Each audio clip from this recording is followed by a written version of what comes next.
누가 변해야 하나라는 제목으로 하나님 말씀 증거하도록 하겠습니다. 비유는 세 가지인데 메시지는 하나인 것 같습니다. 첫 번째는 맹인이 맹인을 인도한다, 그런 얘기인데 둘 다 구덩이에 빠진다, 안 된다는 거죠. 두 번째, 열매를 보면 그 나무를 안다. 그러니까 열매, 사과가 열면 사과나무고 배가 열면 배나무겠죠. 그러니까 열매를 통해서 그 나무가 뭔지를 안다. 세 번째는 두 건축자 비유죠. 우리 마태복음에 있는 표현에 의하면 반석 위에 지은 집, 모래 위에 지은 집, 그거 보면 안다, 그런 거죠. 이 세 가지 비유를 관통하는 공통점이 있습니다. 내가 변해야 세상이 변한다는 것입니다. 누가 변해야 됩니까? 내가 변해야 된다. 세상에서 제일 어려운 일이 무엇입니까? 나 자신을 아는 일. 세상에서 제일 쉬운 일이 무엇입니까? 남에게 충고하는 일. 그래서 남에게 충고하는 거 제일 쉬운 일이니까 꼰대가 하는 겁니다. 그건 하지 말고 제일 힘든 일이 나 자신을 아는 거예요. 테스 형도 그랬잖아요. 너 자신을 알라고. 그죠? 원래는 탈레스가 말한 건데 탈레스가 말한 것을 소크라테스 형이 한 번 더 얘기한 거죠. 원래 그 두 번째 말한 사람이 더 유명한 것 같아요. 처음 말한 사람보다. 너무 바빠서 기도합니다. Too busy not to pray. 그거 원래 D.L. 무디가 얘기한 건데 책은 빌 하이브스가 썼죠. 그래서 많은 사람이 빌 하이브스가 얘기한지 아는데 그런 거죠. 오늘도 보십시오. 첫 번째 메시지가 이거예요. 맹인이 맹인을 인도하는 게 말이 안 되지 않냐. 무슨 메시지입니까? 내가 맹인이라는 것을 알라는 거예요. 내가 뭐 눈 떠 있다는 게 아니라 나 못 보고 있습니다. 그걸 먼저 알아야 된다는 것입니다. 내가 맹인임에서 또 다른 사람을 인도한다 그러면 구덩이에 빠진다. 이건 뭐 그냥 길에 있는 구덩이 정도가 아니라 원래 의미는 스올이죠. 스올이 지옥이잖아요. 지옥에 떨어지게 만든다, 그런 거겠죠. 그래서 맹인이 인도하면 안 된다. 먼저 하나님 앞에서 내가 맹인임을 깨닫고 내 눈 뜨는 작업이 먼저 필요하다, 그런 거겠죠. 39절 읽겠습니다. 또 비유로 말씀하시되 맹인이 맹인을 인도할 수 있느냐? 둘이 다 구덩이에 빠지지 아니하겠느냐? 그 다음에 40절. 제자가 그 선생보다 놓지 못하나 무릇 온전하게 된 자는 그 선생과 같으니라. 그러니까 선생이 돼야지 이끌어가는데 우리가 선생이라는 생각하지 말고요. 하나님께서 우리에게 말씀을 주셨잖아요. 말씀을 주시면 왜 우리에게 주셨죠? 전하라고. 선생은 선생 되는 게 아니라 말씀 먼저 받은 사람은 우리 두로에게 준 말씀을 우리에게 주잖아요. 에스겔에게 주잖아요. 왜 그렇습니까? 왜 대상 다르게 주죠? 두로가 안 들으니까 듣는 우리에게 주셔서 전하라고 준 거잖아요. 그러니까 하나님 말씀을 들은 우리는 이거 듣지 못한 백성들에게 전해야 될 사명이 있죠. 또 우리는 보게 만들었잖아요. 보면은 기도해야죠. 보이니까. 보이는 사람은 구해야 된다. 그러니까 이게 사명이라는 것입니다. 그러기 위해서는 이 모든 것들을 감당하기 위해서는 내가 맹인이면 안 된다, 그런 거겠죠. 그래서 제일 먼저 해야 될 일이 뭡니까? 잠깐만 남의 눈에 있는 티 보려고 그러지 말고 티는 다 있거든요. 대들보, 내 눈에 있는 대들보, 들보를 보라 그러죠. 들보를 보라. 이거 어떻게 해야지 해결이 되죠? 하나님 앞에 회개해야 되겠죠. 하나님, 나는 대들보가 있습니다. 안 보입니다. 불쌍히 여겨주세요. 회개부터 해야 되겠죠. 그래서 이게 눈에 뭐 있으면 씻어내야 되고 그게 필요하겠죠. 그 다음에 내 눈 갖고 시력이 안 되면은 어떻게 하면 되죠? 하나님의 눈을 빌려야죠. 그러니까 하나님의 눈을 빌린다는 게 무엇입니까? 말씀의 눈으로 보고, 그러니까 내 눈 가지고는 개눈이기 때문에 못 본다고요. 그러니까 눈 딱 감아버리고 말씀의 눈을 가지고 가는 거예요. 말씀이 오라. 말씀 따라가야지. 비행 조종사들도 그런 데잖아요. 육안으로 보면은 막 뒤집히다 보면 위가 하늘인지 땅인지 착각이 온대잖아요. 그래서 그 사람들이 뺑글뺑글 돌면서 훈련하는 게 뭐예요? 계기 비행. 자기 감각을 믿지 말고 계기를 믿어라. 계기가 위쪽이 하늘이라 그러고 밑에가 땅이라 그러면 그걸 믿어라. 자기 느낌 없고 반대 같대요. 근데 가끔마다 이렇게 추락하는 비행기들을 보면은 너무 믿어지지 않아서 말이 안 돼. 자기 믿음대로 가다가 땅에 곤두박질 친다라는 것입니다. 우리가 그래요. 우리가 맹인이거든요. 날 믿으면 안 되고 계기 비행해야 돼요. 말씀 비행해야 된다고. 그리고 그때그때마다 성령을 의지하는 것. 그런 게 꼭 필요하다라는 것입니다. 이거보다 중요한 건 없겠죠. 그래서 제일 중요한 건 뭐냐면 문제는 나에게 있거든요. 내가 안 보이는 거예요. 내가 깨져야죠. 그래서 딴 사람들이 문제가 아니라 내가 맹인인 게 문제라고. 나부터 변화가 돼야죠. 남이 나를 바꾸면 상처를 입죠. 그래서 누가 와서 잠깐 바뀌라 그러면 상처를 입는데 내가 나를 바꾸면은 실력이 된다. 그런 얘기 들어봤죠. 내가 바뀌어야 됩니다. 잠깐 남 얘기하기 전에. 뭐 그런 것도 생각나네. 남이 깨면은 프라이 되고 달걀을 스스로 깨고 나오면 병아리가 된다며. 그래서 잠깐 남이 깰라 그러면은 프라이예요. 계란 프라이. 그 웨스트민스터 교회 가면은 거기 뭐 옛날에 대주교 뭐 글이 있었다 하는데 뭐 요약이 이거죠. 내가 젊었을 때 막 의욕이 넘쳐가지고 세상을 변화시키려고 했다. 근데 세상이 변화 안 되더라. 그 다음에는 나라를 변화시키려고 그랬다. 근데 나라도 변화가 안 되더라. 뭐 되는 일 하나도 없죠. 그러다가 늙어가지고 이런 생각을 했다는 거예요. 내 가족을 변화시키겠다. 근데 그것도 잘 안 되더라고요. 그래서 생각을 했대죠. 후회하면서 먼저 내 자신이 변화됐다라면 내 변화된 모습을 통해서 가족이 변화됐을 것이고 또 가족이 변화되는 것이 확장이 되면 나라가 변화됐을 것이고 혹시 아냐 세상이 변화될 줄 뭐 그런 거거든요. 이거보다 훨씬 더 긴 문장인데 요약하면 그런 겁니다. 세상에서 제일 가치 있는 일은 내가 변화되는 거고 세상에서 제일 쉬운 일은 내가 변화되는 겁니다. 남 변화 잘 안 돼요. 나부터 변화돼야죠.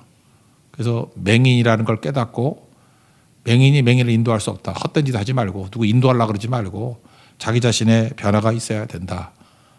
묘한 게 내가 변화되면 세상은 변화되더라. 오늘도 내 삶을 깨트릴 줄 아는 우리 하나님의 거룩한 종 되기를 축원합니다. 두 번째 내용도 뭐 비슷하죠. 43절, 44절인데 열매로 한다는 거죠. 이건 뭐 짧으니까 읽읍시다. 43, 44절 시작. 못된 열매 맺는 좋은 나무가 없고 또 좋은 열매 맺는 못된 나무가 없는지라. 나무는 각각 그 열매로 아나니 가시나무에서 무화과를 또는 찔레에서 포도를 따지 못하느니라.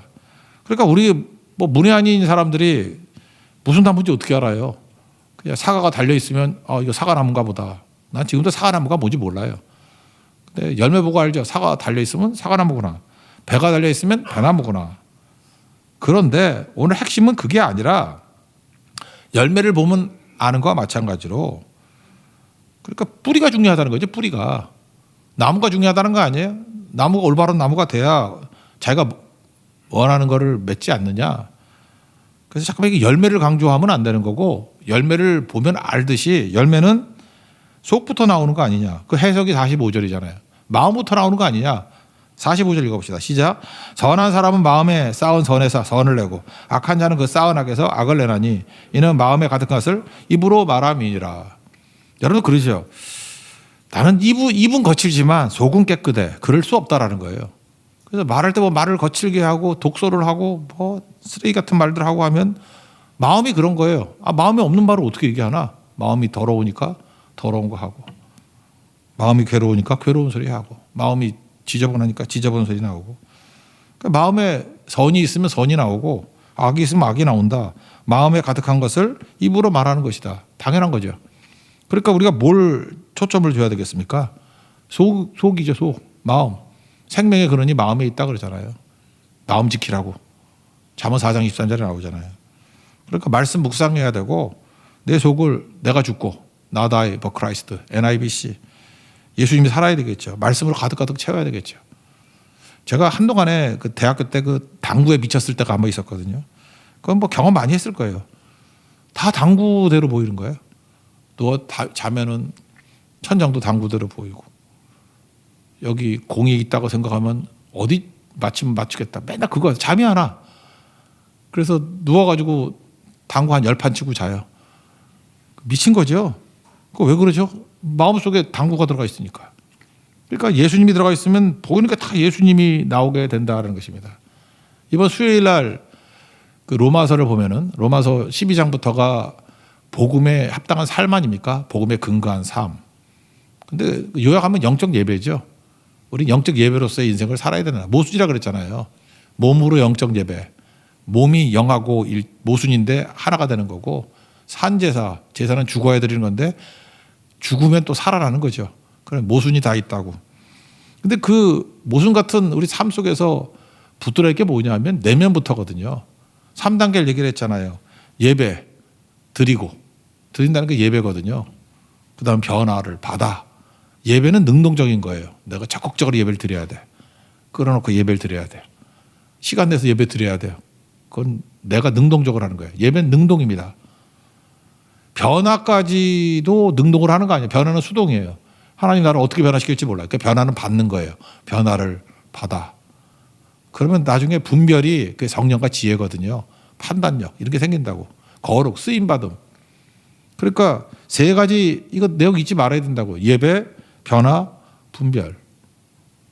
그러니까 뭐예요? 전부 다 마음부터 시작되는 거 아니에요. 예배를 통해서 우리 속이 변하는 거예요. 예수의 사람이 되는 거라고.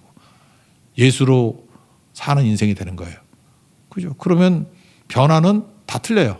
어떤 때는 외적인 변화를 주는 사람도 있고 내적인 변화를 주는 사람도 있고 뭐 공동체를 이끌어가는 리더십이 생기는 사람도 있고 하나님이 필요에 따라서 변화를 시켜주시는 거예요. 그래서 변화는 내가 원하는 게 아니라 수동적인 거예요. 그러나 공통점은 뭐예요? 다 분별력이 생기는 거죠. 지혜롭게 하나님 앞에 쓰임받게 된다. 로마서 12장 1절 2절 읽어드리면 그러므로 형제들아 내가 하나님의 모든 자비하심으로 너희를 권하노니 너희 몸을 하나님이 기뻐하시는 거룩한 산 제물로 드리라야 드리라. 이것이 너희가 드릴 영적 예배다. 드리라. 예배죠. 예배. 드리라. 너희는 이 세대를 본받지 말고 오직 마음을 새롭게 함으로 변화를 받아. 이렇게 영적 예배를 드리면 어떤 일이 벌어져요? 변화를 받는 거예요. 어떻게 되는지 모르지만 하나님의 뜻 가운데 우리가 변화가 되는 수동적인 거예요. 하나님의 선하시고 기뻐하시고 온전한 뜻이 무엇인지 분별하도록 하라. 분별이 거룩이잖아요. 쓰임 받는 거. 그죠? 성령의 지혜를 가지고 쓰임 받는 거죠. 그래서 7명의 집사들 사도행전 6장도 보면 성령과 지혜가 충만하고 사람들에게 칭찬 듣고 다 쓰임 받는 내용들 아니에요. 이 순서라고. 근데 어리석은 사람은 그냥 쓰임 받기를 원하는 거죠. 예배도 안 드리고. 그냥 훅 들어가서 분별 그러면 안 되는 거죠. 그러니까 말씀도 깨닫지 못하는 거예요. 분별력이 안 생겨요. 쓰임 받지 못하고. 반드시 이 순서를 지킬 줄 알아야 된다. 그런 겁니다. 그러니까 뭐예요? 열매로 그 나무를 안다. 그러니까 그 열매가 맺혀지려고 그러면 그 나무가 돼야지 그런 뜻이에요. 그죠? 열매가 중요하다. 열매 액센트가 있는 게 아니라고 열매를 통해서 그 나무를 알 수 있지 않냐. 그러니까 그 나무가 돼야지 그런 거죠. 그래서 45절이 메시지라는 거예요. 마음. 내가 먼저 변화되는 거. 그게 필요하다는 거죠. 세 번째 내용도 뭐 같은 내용이에요. 두 건축자 이야기인데 이거는 순종 파워입니다. 그러니까 행동이죠. 행동. 순종 파워만큼 중요한 게 없다는 거죠. 우리가 이게 뭘 하다 보면요. 예를 들어서 뭐 컴퓨터 같은 거 공부한다든지 아니면 뭐 휴대폰 같은 거 해본다든지 제가 해보니까 해보는 것보다 강한 게 없어. 내가 맨날 이렇게 공부 갖고 안 돼요. 그래서 세 가지가 있잖아요. 해봤니? 해보라? 하면 된다. 하는 거예요. 하는 거. 해봤니? 안 해보고 뭘 말을 해. 해봤니? 해보라. 하면 된다. 이거예요. 이거 괜히 뭐 적극적인 사고방식 갖고 하는 얘기가 아니라 진짜 그래요. 해보는 것보다 강한 게 없죠. 해본 사람. 성교 가봤니? 가봐라. 가보면 된다. 그런 거 똑같은 거죠. 안 해보고 뭘 얘기를 해요. 그러니까 여기도 똑같은 얘기죠. 뭐 주여 주여 하면서 이건 뭐 안 해본 거죠. 생각만 하는 거 아니에요. 그러니까 내가 행한 게 나예요. 제가 뭐 한 최근 10년 동안에 본 영화 가운데 가장 감동적인 인생 영화라 그러면 다크 나잇. 제가 배트맨을 좋아하거든요. 옛날부터. 배트맨 하는 거. 거기 대사 가운데 그런 게 있어요. 내가 행하는 일이 나를 정의한다. 나 그것만 너무 좋아. 대사가 좋아요. 행동이 나라는 거예요. I am what I do. 내가 행하는 게 나예요. 그죠? 예수님도 그랬죠. 요한복음 14장 11절에 보면은 내가 아버지 안에 있고 아버지가 내 안에 있다. 말 어렵죠. 그 잘 안 믿어지니? 그러면 행하는 그 일로 말미암아 나를 믿으라 그런 거죠. 잘 이해가 안 되면 그냥 행하는 거 보면 그게 하나님의 아들이잖아. 뭐 힘들어 그게. 요한복음 10장 38절에 똑같은 얘기가 있어요. 내가 행하거든 나를 믿지 아니할지라도 그 일은 믿으라. 이래가지고 그 역사가 벌어지고 그건 믿을 수밖에 없잖아요. 그러니까 이론 갖고 되는 게 아니고 행하라가 이게 말씀에 근거 없는 행함이 아니라 말씀에 근거한 행함이니까 이걸 뭐라 그래요? 헷갈릴까 봐 순종이라 그런다고. 순종. 말씀이 베이스고 순종하는 거. 말씀의 베이스가 아니라 내 생각에 순종하는 거를 그냥 행동. 그죠? 이 행동주의 그런다고. 행동, 비헤이비어리즘. 이렇게 얘기한다고. 성경이 다른 거죠. 그러니까 순종이라고. 순종은 전제가 뭐예요? 말씀 순종이죠. 말씀. 그러니까 그런 사람은 말씀이 반석이니까 반석 위에 집 지은 것 같다고. 자기 생각 위에 집 지으면 그 사사기 시대지 뭐. 자기 소견에 오른 대로 다 무너지게 된다. 그런 거죠. 그러니까 이 건축에 관한 얘기도 순종 얘기 있잖아요. 순종 한 번 하면 방향이 바뀌고, 두 번 순종하면 도약이 일어나고, 세 번 순종하면 기적을 맛보게 된다. 이게 누가 하는 거예요? 내가 하는 거라고. 내가 순종하면 확 변화가 돼요. 그래서 이런 거 있잖아요. 성도들을 가장 빠르게 변화시키는 방법이 뭐냐? 하나님 말씀을 증거하고 곧장 엄청난 순종을 하게, 절대 순종을 하게 만드는 거. 그래서 뭐 그냥 성경 끌고 가면 되는 거지. 뭐 가면 거기 다 하잖아. 거기서 성경 가면 아침 저녁 예배 드리고, 가면 맨날 허구날 기도하고, 그리고 성경 하잖아요. 그러니까 해보는 것보다 강한 게 어디 있어? 안 그래요? 나는 그런 교회 봤어. 이게 성경 간다 그러는데 준비와 답사만 6개월 하는 거 봤어. 그 준비하고 답사하고 뭐 그다음에 땅 밟기 하는데, 땅을 밟으면 뭐 하려고 그래 그거? 그러다가 실제로는 못 하잖아요. 그 뭐 하는 거예요? 그냥 해보면 되지. 안 그래? 해보면 되지. 또 못하면 어때? 그냥 가갔더니 잘 못하더라. 그러면 돌아오면 지혜를 얻잖아요. 미네르바의 부엉이는 어두워져 날기 시작한다. 미네르바의 부엉이 뭐예요? 지혜죠. 끝나자마자 지혜가 제일 탁월하잖아. 되는 사람은요, 뭐 끝나고 난 다음에 백서를 만들어. 끝나자마자 제일 지혜롭거든. 그때 뭐 기록해놓고. 근데 멍청한 사람은 끝나자마자 자. 피곤하다고. 토요일에 왔는데 주일 예배도 안 나오고 월요일까지 자. 그걸 뭐라 그러죠? 바보라 그러고, 하나를 더 붙인다 그러면 천치지. 아무리 바빠도 백서를 만들어야죠. 그때가 제일 지혜로울 때거든. 지혜로울 때는 기록을 남겨야 돼. 각인을 시켜야 되고. 그러니까 이거보다 빠른 건 없죠. 해보는 사람보다 강한 사람이 어디 있어요. 오늘 그 얘기라고요. 하나님 앞에 내가 변화되기를 원하느냐? 그러면 말씀 들었지? 말씀에 기초해서 해봐. 반석 위에다가 집 지어야지. 그럼 안 무너져. 아, 이렇게 하면 안 무너지는구나. 그러면 모래 위에 지은 사람들도 의미는 있죠. 이렇게 하면 무너지는구나. 뭐 무너지면 어때? 인생 뭐 한 번만 집 지을 거야? 무너지면 다신 그러면 안 되겠죠. 이방인은 반복하고 하나님 백성은 반복 안 하잖아요. 실수를 왜 반복해? 뻔히 하는 거. 그래서 다시 돌아오게 되는 거. 그래서 오늘 세 가지 비유인데 메시지는 한 가지라고요. 나야 나. 내가 깨져야 되고 내가 변화돼야 되고. 그래서 여러분들 인생을 지금 다 바꿔보세요. 지금 여러분 주변에 있는 사람이 나빠가지고 안 되는 게 아니라 내가 문제예요. 주변이 불황이 아니라 내가 문제라니까. 주변에 믿음 없는 사람들이 있어가지고 핍박하고 나를 지치게 만드는 게 아니라 내가 문제라니까. 내가. 나부터 변화되면은 다 변화될 수 있다 그런 거죠. 왜 안 되냐면 내가 지금 맹인이잖아요. 안 보이니까 헤매는 거지. 뭘 남는 의지예요. 하나님의 말씀 의지해서 눈 뜨게 해달라고 그러죠. 내 들보 회개하고 빼내고, 내 눈으로 안 되면 말씀의 눈, 성령의 눈, 예수님의 눈. 예수님 바라보고 예수님 그냥 눈 감고 따라가는 거예요. 손잡고. 그건 제일 올바른 길이 될 거잖아요. 그 다음에 열매로 한다 그러는데 열매가 잘 안 나와. 그럼 문제가 뭐예요? 뿌리부터, 마음부터, 로마서 12장부터 나오잖아요. 예배 드리고 변화. 예배는 긍정적인 거. 변화는 받는 거고. 그럼 분별력이 생기잖아요. 쓰임 받는 거. 거룩함. 예배, 변화, 분별. 그거죠. 그 다음에 두 건축자가 있는데 이건 뭐 우리 다 시행착오 있을지도 모르겠어요. 그죠?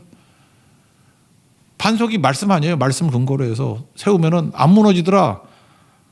처음부터 깨달으면 되겠고, 이거 잘 모르는 깡통들은 모래에 세웠다가 무너졌잖아요. 근데 왜 자꾸 모래에 세워 그거? 빨리 세우고 뭐 하려고? 인생은 빠른 게 문제가 아니에요. 기초가 무엇인지가 중요한 거지. 그래서 말씀 앞에 서야겠죠. 이거 깨달으라. 그렇다 그러면 이제 3월 첫 주인데 이제 어떻게 시작해야 되겠습니까? 모든 것의 원인은 다 나에게 있다. 뭐부터 변화돼야 돼요? 나부터. 그러기 위해서 원망부터 사라져야 돼. 뭐 누구 때문에 안 되고, 눈만 감으면 그놈이 생각나. 눈만 감으면 그 여자가 생각나. 걔 때문에 안 된 것 같고 뭐 부모 때문에 안 된 것 같고 남 탓, 원망, 불평. 이스라엘이 그러다 망했다고. 사사기 때 그러다 망했다고요. 근데 적어도 다윗 시대 때 오면 그게 바뀌잖아요. 뭐 깨져도 내가 잘못했습니다. 내가 회개하고 내가 돌아오자. 내가 문제라 그러고. 그때부터 하나님의 역사가 벌어지는 거 아니에요? 미스바가 뭐예요? 미스바가 내 탓이요 하고 다 회개한 거 아니에요? 주님 앞에서? 그게 부흥 아니에요? 그러니까 변화가 되잖아. 이스라엘이 블레셋 한 번도 이기지 못했거든요. 미스바 때 처음 이겼어. 그래서 그 자리를 뭐라 그래요? 하나님 여기까지 도우셨다. 돌멩이 세워놓고 비석 세웠잖아. 에베네셀. 하나님께 여기까지 날 우리를 도우셨다고. 그게 언제부터 터닝 포인트가 된 겁니까? 사사기에서 드디어 사무엘 때 미스바부터 바뀌는 거예요. 하나님 말씀 앞에서 내가 맹인입니다. 내가 깨져야 됩니다. 내가 열매 맺지 못했습니다. 이거 뭐냐? 내 마음이 부패했기 때문에 그렇습니다. 내가 모래 위에 세웠기 때문에 그렇습니다. 반석 위에 세우겠습니다. 모래 위에 세운 건 사울 왕이고 반석 위에 세운 건 다윗 왕이다. 그게 다윗의 왕국의 시작이에요. 우리 인생도 내 자신에게 문제가 있다는 생각을 갖고 오늘도 말씀으로 돌아가고 예수로 사는 인생이 되고 무엇보다도 회개의 인생이 되고 주말을 바라보는 거룩한 인생 되기를 축원합니다. 자리에서 일어나겠습니다. 내 삶을 깨뜨립니다. 찬양하겠습니다.